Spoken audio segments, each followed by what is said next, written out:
भारत के पूर्वी तट पर स्थित सुंदर और सांस्कृतिक रूप से समृद्ध राज्य ओडिशा की राजधानी भुवनेश्वर के ऐतिहासिक स्थलों और अद्भुत कलात्मक मूर्तिकला से अलंकृत प्राचीन मंदिरों को देखकर विजिटर्स मंत्रमुग्ध हो जाते हैं। आइए भुवनेश्वर के टॉप 5 टूरिस्ट अट्रैक्शंस देखने चलते हैं। आपका हमारे YouTube चैनल ट्रैवल विद मधु विनोद में स्वागत है। सुबह सुबह भगवान शिव को समर्पित प्रसिद्ध लिंगराज मंदिर के दर्शन के बाद भुवनेश्वर के हाफ डे सिटी टूर पर जा रहे हैं और 5 प्रमुख अट्रैक्शंस देखेंगे। सबसे पहले भुवनेश्वर के नजदीक धौली हिल पर बना धौली पीस पगोडा देखने पहुंचे। ये शांति स्तूप दया नदी के किनारे बना है। इसे 261 BC में हुए कलिंग युद्ध स्थल पर बनाया गया है। इस शांति स्तूप के शिखर पर छतरी के आकार की बनी 5 संरचनाएं बौद्ध धर्म के 5 आवश्यक भागों के प्रतीकों को दर्शाती हैं।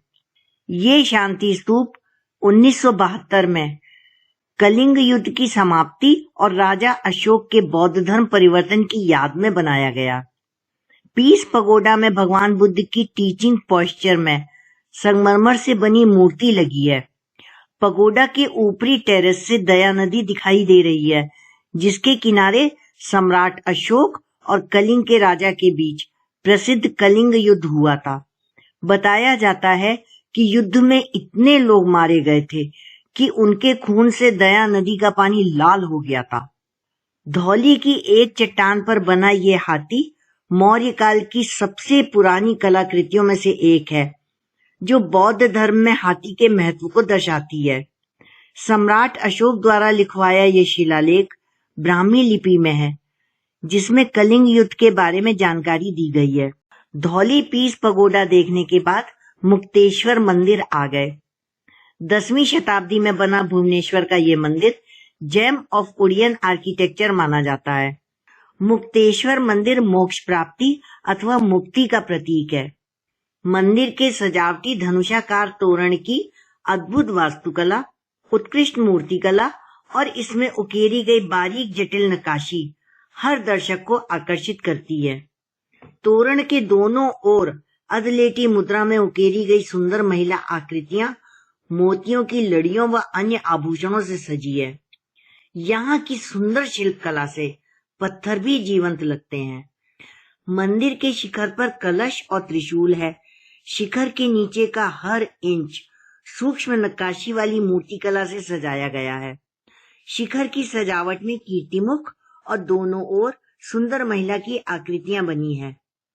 गर्भगृह की चौकोर दीवारें पत्थर की सूक्ष्म नक्काशी से सजी हैं, जिनमें फूल की बेलें, देवदूतों की आकृतियां और पौराणिक दृश्यों का सुंदर चित्रण किया गया है।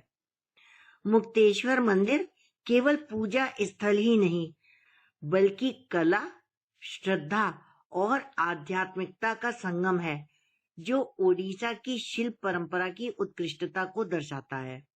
इसी परिसर में भगवान शिव को समर्पित ये परशुरामेश्वरा मंदिर है और इसी परिसर में परशुरामेश्वरा मंदिर के साथ ही सिद्धेश्वर मंदिर भी है। ये मुक्तेश्वर मंदिर से ऊंचा है। 10वीं शताब्दी में बने इस मंदिर को बहुत ही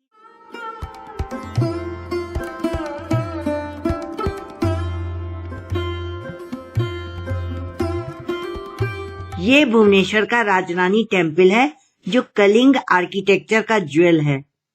इस मंदिर को 11वीं शताब्दी में राजरानी पत्थर से बनवाया गया था, इसीलिए इसका नाम राजरानी मंदिर है।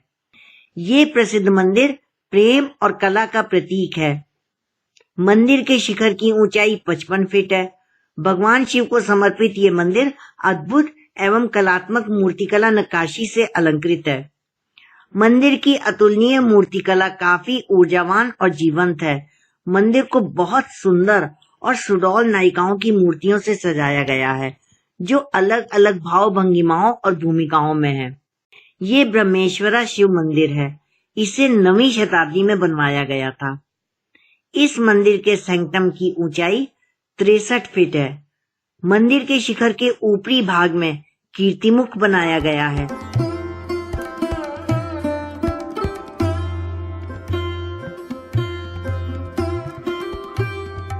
उसके नीचे एक गार्जियन लायन व्याल को कालमुख के ऊपर दर्शाया गया है। पत्थर में किया गया जटिल काम वास्तव में बहुत ही उल्लेखनीय है। इतिहासकारों का मानना है कि यहाँ लकड़ी पर की जाने वाली नक्काशी की शैली और तकनीक को पत्थर पर कुशलता से उतारा गया है और यही कला ब्रह्मेश्वर मंदिर को अनोखा बनाती है। ये भुवनेश्वर की उदयगिरी केव्स हैं। इनको जैन मॉन्क्स के रहने और पूजा करने के लिए पहली सेंचुरी बीसी में बनवाया गया था। उदयगिरी हिल में बनी गुफाएं जैन भिक्षुओं की सादगी को दर्शाती हैं। ये गणेश गुफा है। गुफा के कक्ष में गणेश की आकृति बने होने के कारण ये नाम रखा गया। गुफा के सामने 2 हाथी माला लिए खड़े हैं। इस गुफा को हाथी गुफा के नाम से भी जाना जाता है। ये 2 मंजिली रानी गुफा है और ये यहाँ की सबसे बड़ी और पॉपुलर गुफा है। गुफा की दोनों मंजिलों में 3-3 विंग्स हैं। बीच की विंग सबसे बड़ी है और साइड विंग्स बीच की विंग से जुड़ी हुई हैं। यहाँ की गुफाओं की दीवारों पर बनी मूर्तियां और जटिल वास्तुकला पौराणिक कथाओं और इतिहास की कई कहानियों को दर्शाती हैं। इसी के साथ हमारा आधे दिन का भुवनेश्वर सिटी टूर पूरा हुआ। अगले वीडियो में किसी और सिटी टूर पर मिलते हैं। ये वीडियो आपको कैसा लगा कमेंट बॉक्स में जानकारी दें। वीडियो को लाइक व शेयर करना न भूलें। यदि आपने अभी तक चैनल सब्सक्राइब न किया हो तो सब्सक्राइब करना न भूलें।